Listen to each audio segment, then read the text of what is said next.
Hello students, आज हम motivation के बारे में पढ़ेंगे। आज का टॉपिक हमने लिया है अभिप्रेरणा यानी मोटिवेशन। क्या होता है मोटिवेशन? स्टार्ट करते हैं, चलिए मीनिंग से। Motivation is the process of inspiring people in order to intensify their desire and willingness for executing their duties effectively and for cooperating to achieve the common objective of an enterprises। अभिप्रेरणा का मतलब है कि एक ऐसी desire या ऐसी जो संतुष्टि जो किसी भी ऑर्डर में हम लोगों को इस प्रकार से प्रभावी करे कि वो हमारे जो संस्था के जो कॉमन ऑब्जेक्ट है उनको प्राप्त करने के लिए अपनी एफिशिएंटली तरीके से अपने वर्क करके उनको प्राप्त कर सके। मोटिवेशन का जो अंग्रेजी भाषा में जो मोटिवेशन लिखा जाता है उसका जन्म लैटिन भाषा के मोवरे शब्द से हुआ है, जिसका अर्थ है टू मूव यानी क्रियाशील बनना या प्रेरित करना। अभिप्रेरणा से तात्पर्य उन शक्ति या कारणों से है जो किसी भी व्यक्ति को किसी विशेष प्रकार से व्यवहार या कार्य करने हेतु प्रेरित करती है। वो सारी क्रियाएं आती है अपनी मोटिवेशन में।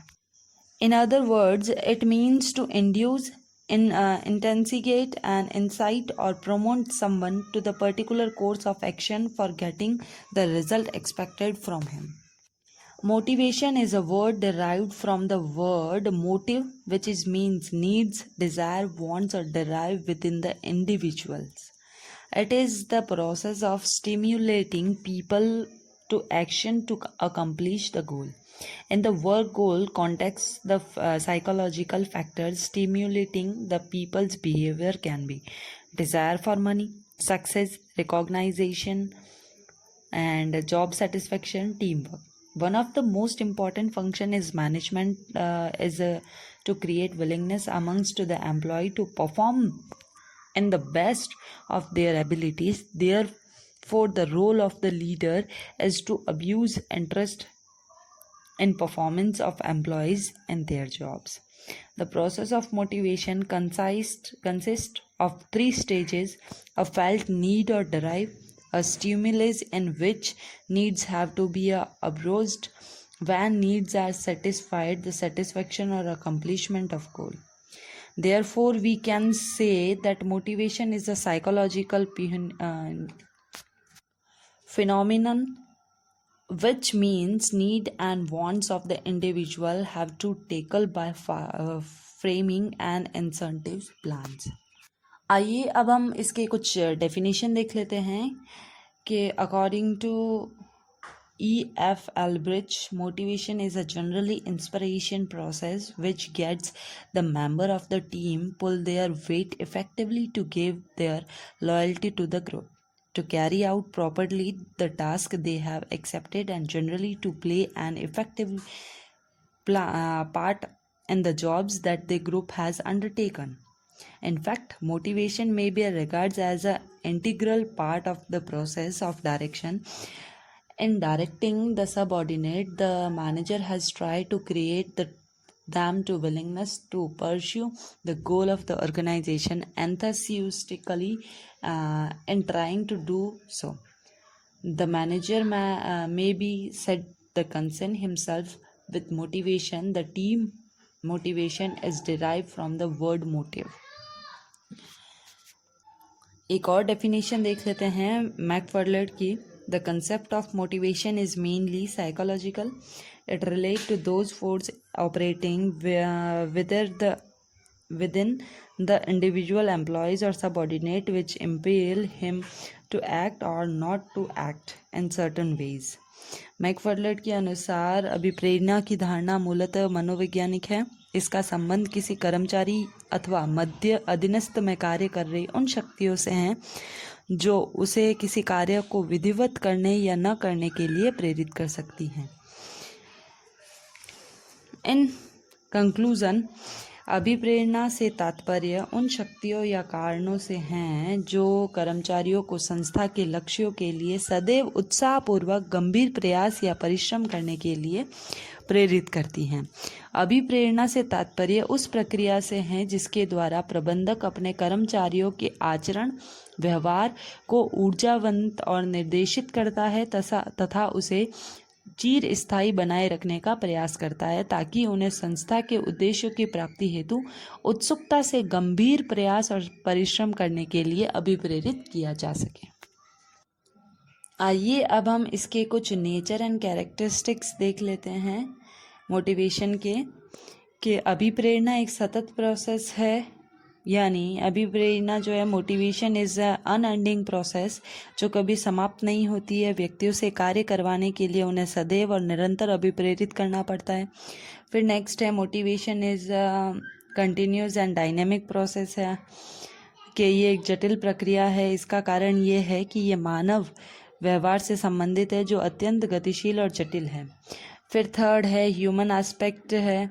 फिर है कि साइकोलॉजिकल कंसेप्ट है। ये एक साइकोलॉजिकल कंसेप्ट है। इसमें ये कहा जा सकता है कि हमारा जो भी एक इंसान का साइकोलॉजिकल जो मनोवैज्ञानिक कंसेप्ट है वो उसके मस्तिष्क में कार्य करने के लिए नई नई धारणाएं उत्पन्न कर सकता है। फिर है नीड सेटिस्फाइंग एक्टिविटी है, आवश्यकता संतुष्टि की प्रक्रिया है ये कि जिसमें लोगों की असंतुष्ट आवश्यकताएं उनमें तनाव उत्पन्न करती है। उनमें कई आवेग ही लोगों को ऐसा आचरण करने हेतु प्रेरित करता है जिनसे उनकी आवश्यकता की संतुष्टि हो सके और उनका तनाव कम या दूर हो सके। फिर है motivation is total not part, कि पूरा मोटिवेशन जो है वो पूरा का पूरा पार्ट नहीं है। फिर है हमारा financial and non financial motivation जो है वो वित्तीय भी हो सकता है और गैर वित्तीय भी हो सकता है। वित्तीय कैसे हो सकता है कि मोटिवेशन के लिए एम्प्लॉयज़ को हम मोटिवेट करने के लिए हम उनको एक्स्ट्रा अवार्ड्स दे सकते हैं, रिवॉर्ड्स दे सकते हैं, एक्स्ट्रा कमीशन दे सकते हैं, एक्स्ट्रा सैलरी दे सकते हैं जिससे वो मोटिवेट होकर काम करें। और गैर वित्तीय कैसी होती है, नॉन फाइनेंशियल, जैसे उनको अवार्ड दे दिया, उनको प्रेस्टीज का, कोई होते हैं जो पैसों कैश पर डिपेंड नहीं होते हैं। कोई लोग सम्मान के लिए भी काम करते हैं। अगर जिस जगह पर उनको सम्मान मिल रहा है तो वहाँ पर वो अच्छे तरीके से काम कर पाएंगे। फिर है कांस्टेंट प्रोसेस है, ये हमेशा चलती रहती है। फिर है सिस्टम ओरिएंटेड है, प्रणालीबद्ध प्रक्रिया है। सिस्टम ओरिएंटेड कैसे है कि यह प्रणाली आंतरिक और बाहरी शक्तियों से प्रभावित और संचालित होती है। आंतरिक शक्तियाँ लोगों के भीतर उत्पन्न होती है जिन्हें हम पुश फोर्स के नाम से भी जानते हैं, और ये आंतरिक शक्तियाँ लोगों को एक विशिष्ट व्यवहार हेतु प्रेरित करती हैं। बाहरी शक्तियाँ लोगों के आसपास के वातावरण से उत्पन्न होती है जो उन्हीं अपने अनुकूल व्यवहार करने हेतु आकर्षित या बाध्य करती है। इसलिए इन्हें आकर्षक और कर्णाशन शक्तियों के नाम से भी जाना जा सकता है। फिर है हमारा कि इंक्रीज इन एफिशिएंसी, कार्य क्षमताओं में वृद्धि करती है मोटिवेशन सोर्स के जो स्रोत है जैसे गैर वित्तीय, वित्तीय, पदोन्नति, मान सम्मान, प्रतिष्ठा इत्यादि। फिर दे रखा है ह्यूमन सेटिस्फेक्शन के मानवीय संतुष्टि का परिणाम होता है। और लास्ट है मोटिवेशन कैन बी पॉजिटिव और नेगेटिव, दोनों हो सकते हैं मोटिवेशन। तो इस तरह से थे हमारी ये नेचर और कैरेक्टरिस्टिक्स इस मोटिवेशन की। अब हम आगे देखते हैं कि अभिप्रेरणा के उद्देश्य क्या है, ऑब्जेक्टिव क्या है मोटिवेशन के, क्यों अभिप्रेरित किया जाता है। To create conditions to stimulate employees growth बढ़ाने के लिए, टू अचीव ऑर्गेनाइजेशनल गोल्स। फिर है मनोबल को बढ़ाने के लिए, कार्य क्षमता में सुधार करने के लिए, कर्मचारियों की आवश्यकताओं की संतुष्टि के लिए, for better utilization of human and non human resources, for job satisfaction के जो भी जॉब है उसकी संतुष्टि के लिए भी होता है motivation, and for better industrial relation, हमारे के जो भी औद्योगिक संबंध हैं उनको बेहतर बनाने के लिए। फिर है कि संस्था के लक्ष्यों को प्राप्त करने के लिए। फिर है कि मनोबल, मोरल को सुदृढ़ बनाने के लिए। तो इस तरह से हमारे कुछ मोटिवेशन के कुछ ऑब्जेक्ट्स दे रखे हैं। अब हम आगे इसके नीड्स और इम्पोर्टेंस देख लेते हैं मोटिवेशन के। सबसे पहला कि नीड्स और इम्पोर्टेंस, यानी कि एक मोटिवेशन की आवश्यकता क्यों है, उसके महत्व क्या है, क्यों मोटिवेशन किया जाता है, क्यों अभिप्रेरण को संस्था में यूज़ किया जाता है। तो आइए स्टार्ट करते हैं सबसे पहले से। Helps in achieving organizational objectives के संगठन के उद्देश्य की में सहायता। फिर है कि अभिप्रेरणा के द्वारा कर्मचारियों को उन कार्यों को करने के लिए अभिप्रेरित किया जाता है जिनसे संस्था के उद्देश्यों को प्राप्त किया जाएगा। फिर सेकेंड है हमारा कि इंटरेस्ट इन वर्क के अभिप्रेरणा कर्मचारियों में कार्य के प्रति लगन उत्पन्न करने के लिए भी दी जाती है। फिर है satisfaction of needs of personal कर्मचारियों की आवश्यकता की संतुष्टि।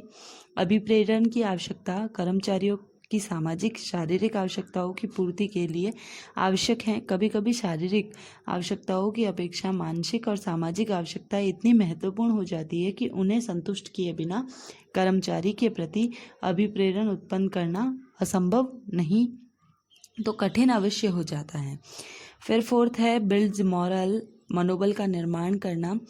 विल टू वर्क कार्य करने की इच्छा। जब मनुष्य की सभी प्रकार की आवश्यकताएं पूरी हो जाती है तब उसे मानसिक संतुष्टि प्राप्त होती है, जिससे निश्चित ही उसकी कार्य करने की इच्छा उत्पन्न होती है। फिर है कॉरपोरेशन। अभिप्रेरित कर्मचारी प्रबंधकों के साथ सहयोगपूर्ण व्यवहार तो करते ही है, किंतु अपने जो सबऑर्डिनेट है उनका सहयोग भी करते हैं वो। फिर है proper use of human resource. मानवीय संसाधनों का सदुपयोग करना, यानी संस्था के मानवीय संसाधनों का सदुपयोग करने के लिए उनको अभिप्रेरित करना आवश्यक है।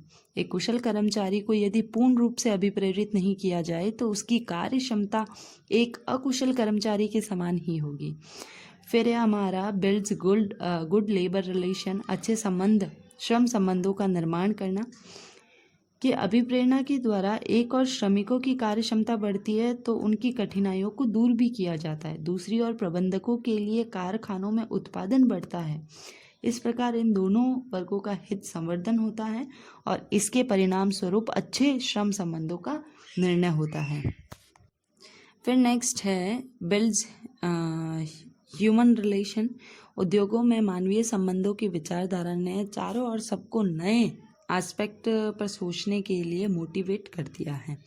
यह विचारधारा इस बात पर बल देती है कि श्रमिक एक मनुष्य है और उसके साथ तो मनुष्य की तरह व्यवहार किया जाए और इससे ही उसकी उत्पादकता प्रोडक्टिविटी बढ़ेगी और वो एक सही दिशा में काम करने लग जाएगा।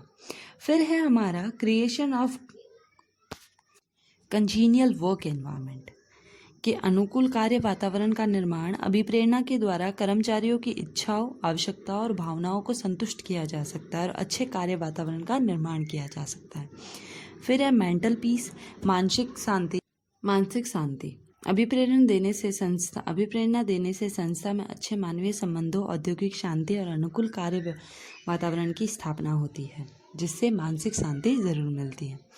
फिर है next increases efficiency and productivity कार्यकुशलता और उत्पादकता में वृद्धि। अभिप्रेरणा से मानवीय इच्छाओं और भावनाओं की संतुष्टि होती है। इसके परिणाम स्वरूप कर्मचारियों में कार्य करने की इच्छा उत्पन्न होती है। इसी से अंतोगत्वा कर्मचारियों की कार्यकुशलता और उत्पादकता में भी वृद्धि हो सकती है। फिर नेक्स्ट है हेल्प्स डेवलप मैनेजमेंट प्रबंध विकास में सहायक। अभिप्रेरणा प्रक्रिया के अंतर्गत प्रबंधकों को मानवीय व्यवहार के विश्लेषण और अध्ययन का अवसर मिलता है। इसी से वे मानव व्यवहार और अधिक अच्छी तरह समझने लगते हैं। धीरे धीरे वे लोगों के साथ कैसा बिहेव करना है वो भी सीख जाते हैं। फिर है हमारा रिड्यूस एम्प्लॉय टर्नओवर एंड एब्सटेनिज्म। कर्मचारी आवर्तन और अनुपस्थिति में कमी कर सकते हैं। बार बार से कार्य में अनुपस्थिति भी नहीं रहनी चाहिए, स्थायित्व बना रहना चाहिए कर्मचारियों में, तो वो मोटिवेशन के ज़रिए हो सकता है।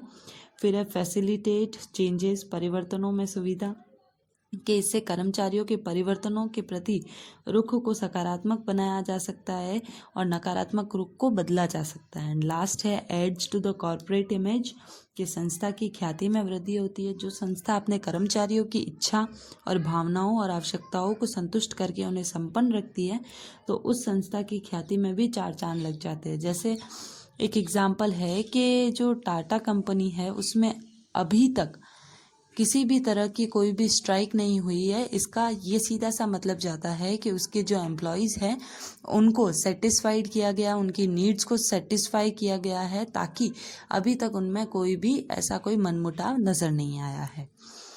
इसी के आज हमने अपने टॉपिक को यहीं ख़त्म किया है। आज हमने मोटिवेशन का मीनिंग देख लिया है, उसके फीचर्स देख लिए हैं, नीड्स देख ली है और उसके हमने ऑब्जेक्ट देख लिए हैं। इसी के साथ हम आज की क्लास यही ख़त्म करते हैं। Thank you.